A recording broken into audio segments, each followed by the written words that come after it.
Hola, hola, ¿cómo están? Muy buenos días, buenas tardes, buenas noches, independientemente de la hora en que vean esta presentación. El día de hoy, el Instituto ENIF presenta la tercera sesión del curso virtual de actualización de ENIF Pymes versión 2023. Tenemos ya en plataforma a la doctora Nail Ruiz Saavedra de Colombia. Doctora Nail, ¿cómo está? Muy buenos días. Tiene usted el micrófono habilitado. Iniciamos con la sesión que nos convoca para el día de hoy. Muy buenos días. Continuando en nuestra versión de actualización 2023 de la NIF para pymes, tenemos la sección 20, arrendamientos. Como se había indicado anteriormente, la sección 20 está estructurada en la NIC 17. Por lo tanto, no hay cambios de la versión 2015 a la versión 2023. Sin embargo, hagamos un pequeño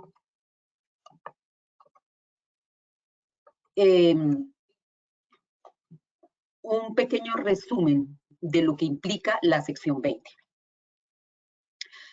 La sección 20 nos indica que sirve para la contabilización de todos los arrendamientos, excepto para cuáles: arrendamientos para exploración o uso de minerales, acuerdos de licencia para películas, propiedades de inversión, activos biológicos y arrendamientos operativos que son onerosos.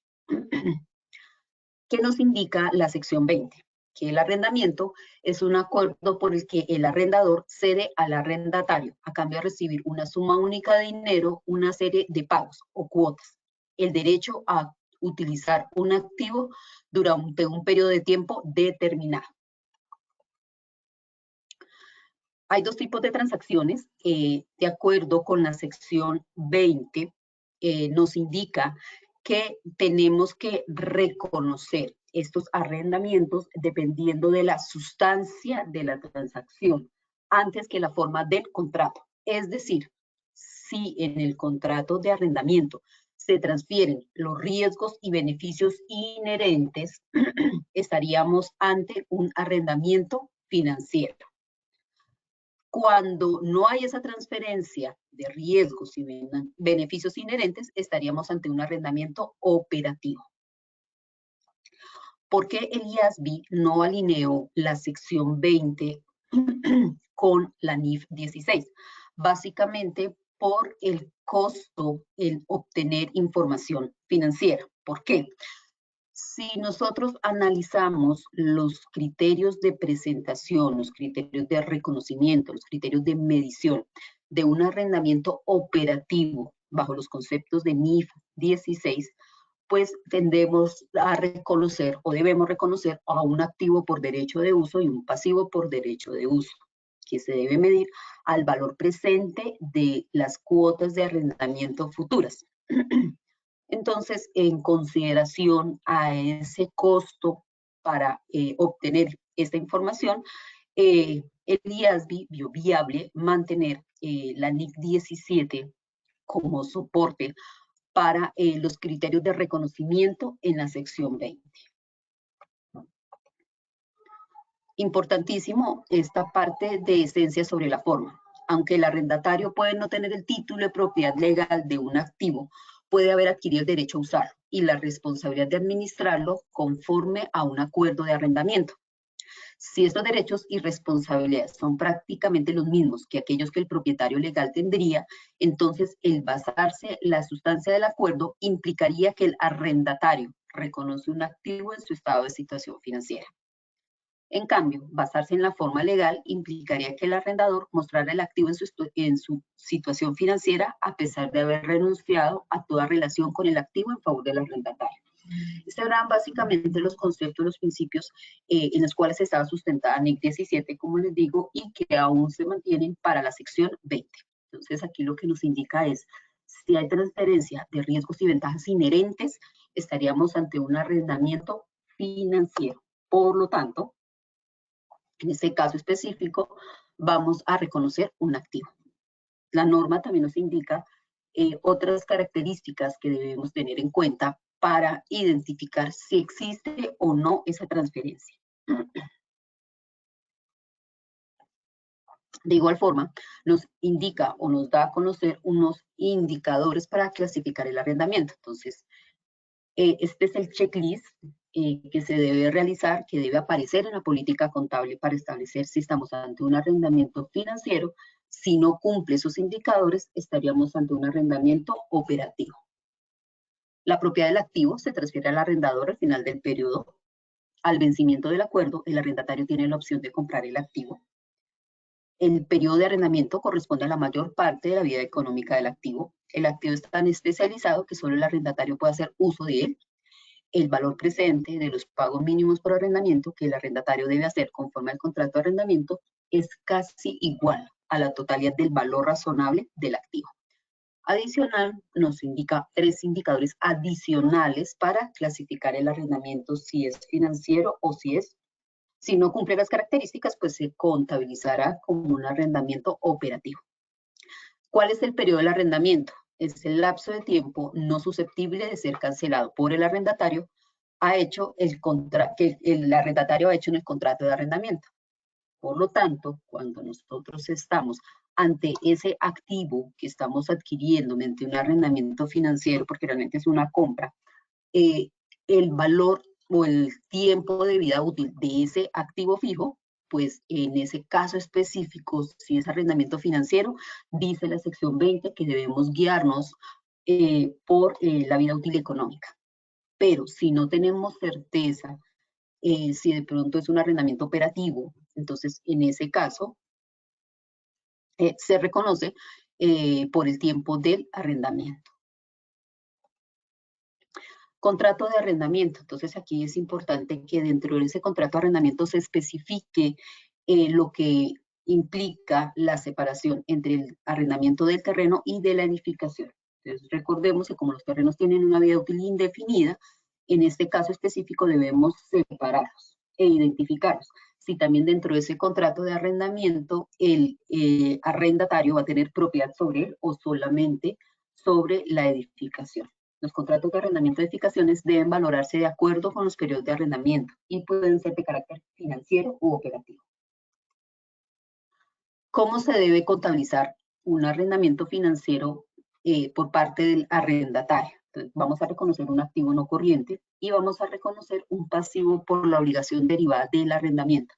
Es decir, los pagos totales pendientes, incluidas cuotas y los cargos financieros acumulados hasta la fecha. Entonces, normalmente este tipo de arrendamientos financieros se suscriben con los bancos. Entonces, es el leasing financiero que nosotros conocemos, donde la empresa, donde la compañía adquiere una bodega, una maquinaria especializada, etcétera, etcétera, un activo no corriente. Y lo que pasa es que se suscribe esa obligación con el banco a través de ese contrato de leasing financiero. Se analizan si cumplen las características, los indicadores para contabilizarse como un arrendamiento financiero, porque la norma nos está indicando que debemos hacerlo de acuerdo a la esencia económica y no al contrato como tal. Y en este caso específico, el área contable debe reconocer un activo no corriente con una contrapartida en el pasivo. ¿Qué vamos a ver o qué se va a reflejar en los estados de resultados integrales? El cargo por depreciación y el cargo financiero. ¿Por qué? Porque estamos ante un pasivo financiero para pagar ese arrendamiento.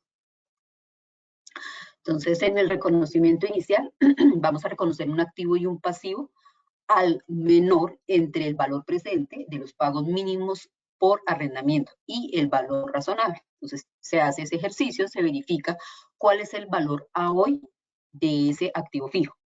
Y por otra parte, se verifica cuál es el valor presente de los pagos mínimos por arrendamiento. Y el menor entre los dos es el valor por el cual se debe reconocer tanto el activo como el pasivo. El valor presente de esos pagos mínimos de arrendamiento se calcula estableciendo los pagos mínimos que deben hacerse conforme al contrato y descontándolos para reconocer el efecto del valor del dinero en el tiempo. Entonces aquí nos siguen mostrando cuál es ese reconocimiento inicial, cómo se debe reconocer ese valor a hoy, tanto para el activo como para el pasivo. Importante la parte de depreciación. Entonces aquí lo que nos indica es que ese activo no corriente que fue obtenido, que fue adquirido mediante un arrendamiento financiero, pues lo debemos reconocer en la parte no corriente y debe depreciarse a lo largo de la vida útil de ese bien. Pero si no existe certeza razonable que el arrendatario obtendrá la propiedad del activo al final del periodo, el lapso de duración del contrato, entonces lo lo depreciaríamos por el tiempo del contrato, si este es más corto. ¿Esto qué implica? Implica que a la fecha de presentación de los estados financieros siempre se le debe indagar a la gerencia si tiene la opción o si va a tomar la opción de compra de ese activo no corriente. Siempre cuando nosotros estamos ante un pasivo financiero, recordemos que se mide a costo amortizado. Por lo tanto, ¿qué debemos reflejar en nuestros estados financieros? Vamos a reflejar un valor a hoy de esa deuda, de ese pasivo financiero, y lo que pagaríamos al futuro sería ese valor futuro. La diferencia entre ese valor futuro, lo que se pagaría a futuro y lo que estamos reconociendo a hoy, que es el valor presente, es lo que constituye la carga financiera.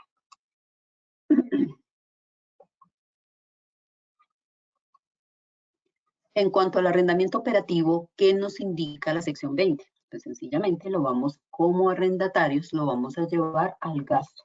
Entonces, en el momento en que llega la factura por ese canon de arrendamiento, sencillamente se lleva al gasto. Entonces, aquí básicamente nos recuerda la norma que los pagos por arrendamiento hechos conforme a un contrato de arrendamiento operativo se cargan de forma sistemática al gasto durante el tiempo del periodo de arrendamiento. Entonces también nos habla si hay incentivos que se deben hacer. Y para el caso de los arrendadores, bajo la óptica de un arrendamiento financiero.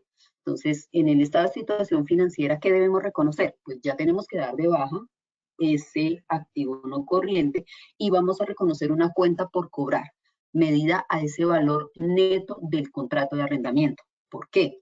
Porque en el caso específico que fuera la compañía que decidiera a través de un contrato de arrendamiento venderle a otra compañía un bien, un activo no corriente, lo que debe hacer es dar de baja ese activo y reconocer una cuenta por cobrar al valor presente de esos cánones de arrendamiento que recibiría, en teoría, por vender este activo no corriente.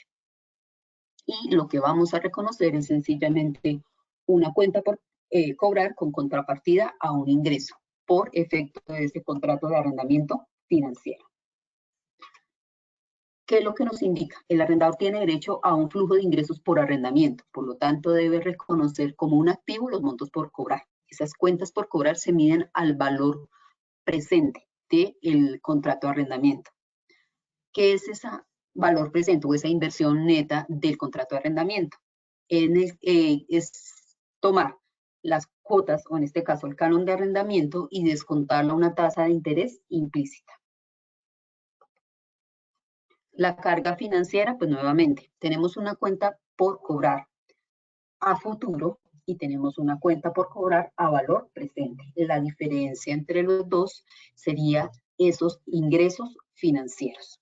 Entonces, el área contable, ¿qué debe hacer? Caso que tuviera un arrendamiento financiero y la compañía fuera el arrendador. Da de baja el activo fijo, reconoce la cuenta por cobrar por ese valor a hoy de los cánones de arrendamiento que pagaría el arrendatario a futuro, pero tenga en cuenta que debe aplicar el método de interés efectivo, es decir, que mensualmente debe realizar la causación de los intereses de esa cuenta por cobrar.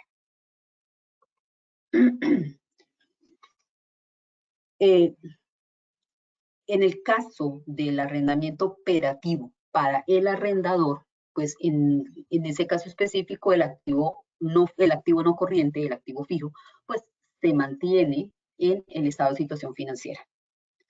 ¿Qué se va a reconocer en el estado de resultados integrales? En este caso específico vamos a reconocer el cargo por depreciación del bien arrendado y se reconoce el ingreso recibido en el contrato.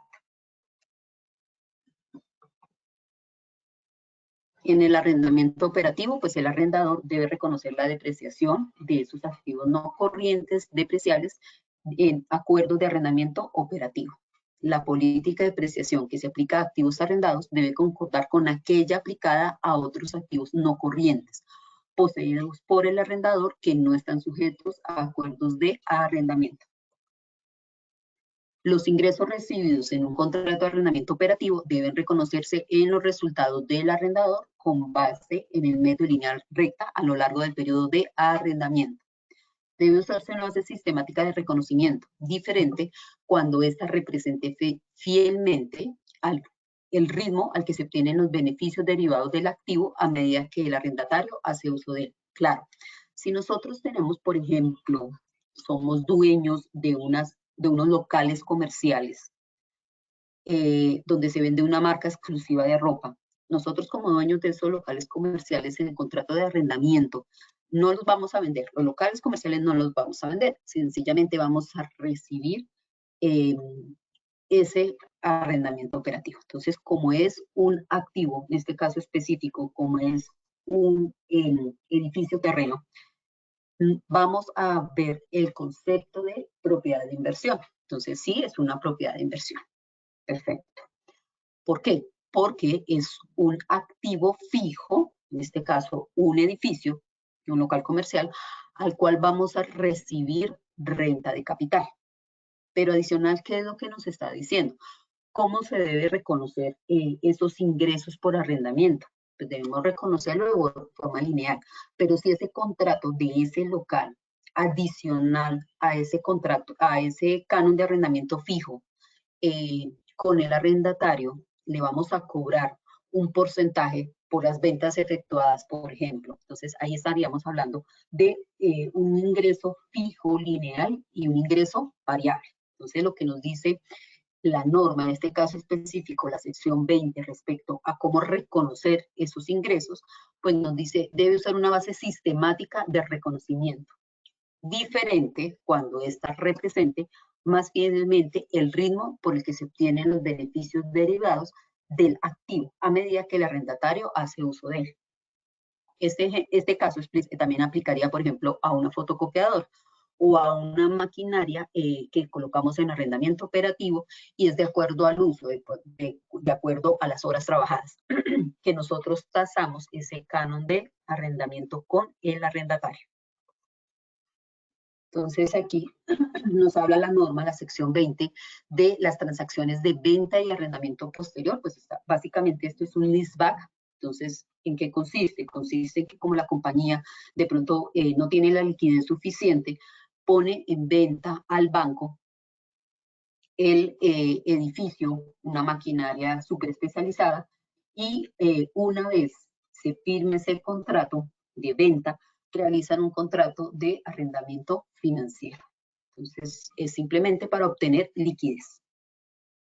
La norma nos dice, usted debe reconocer estas transacciones de venta y posterior arrendamiento de acuerdo con los criterios establecidos en la sección 20. Tenga en cuenta que es más importante la esencia económica que la forma legal del contrato. No sé si hasta aquí hay preguntas o continuamos con la sección 21.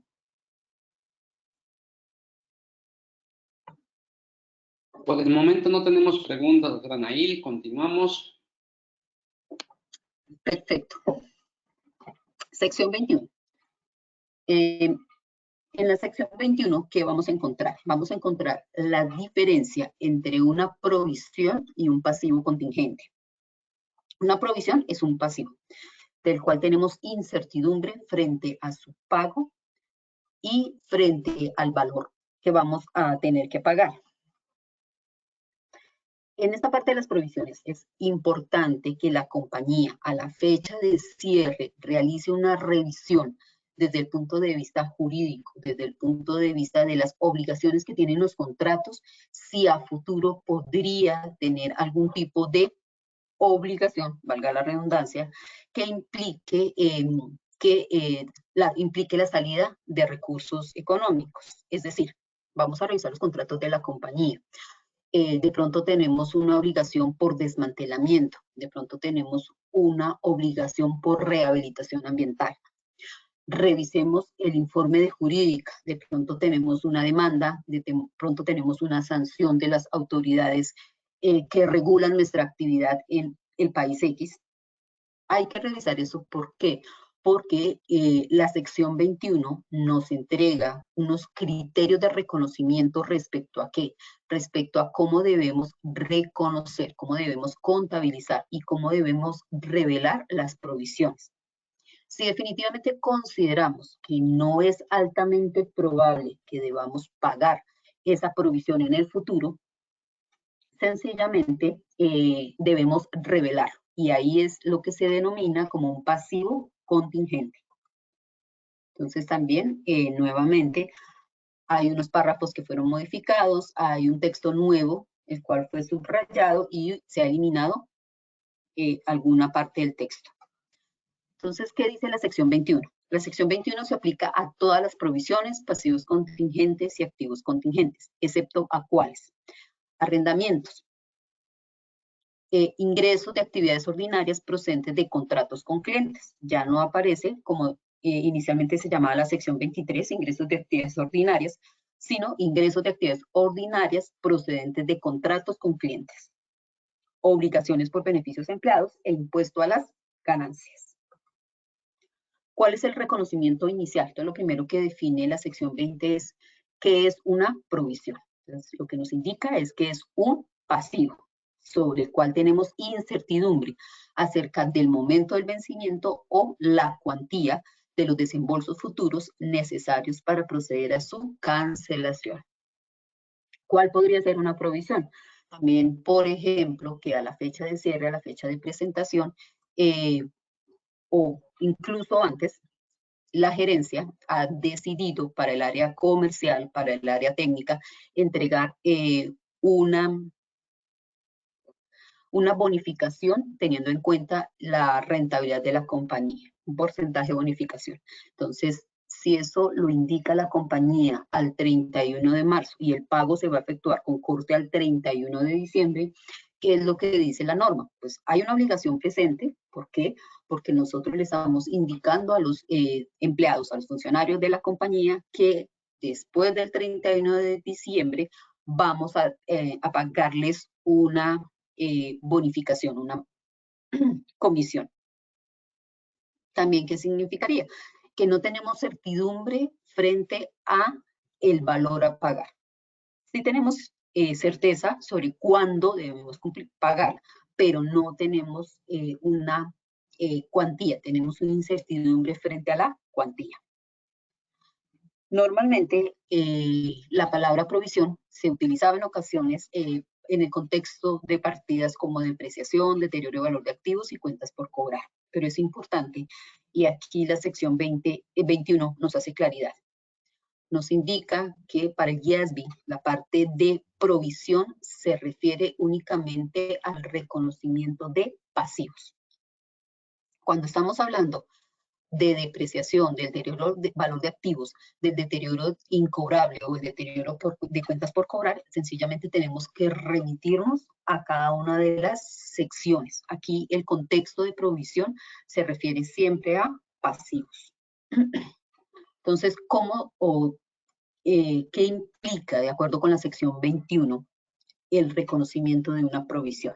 Se reconoce siempre y cuando cumpla los siguientes criterios. Es decir, en el manual de políticas de la compañía, en el momento de elaborar esta política contable, lo primero que tenemos que establecer es cuáles son esos criterios. Entonces, cuando una entidad tiene una obligación presente como resultado de un evento pasado, en el momento en que suscribe un contrato, en el momento incluso en que realiza las actividades de su objeto social, porque precisamente tenemos que analizar en el momento en que nosotros estamos efectuando por lo menos la venta de un bien, si nosotros tenemos un programa de fidelización de clientes o una política de garantías frente a los productos vendidos, lo que estamos generando a terceros.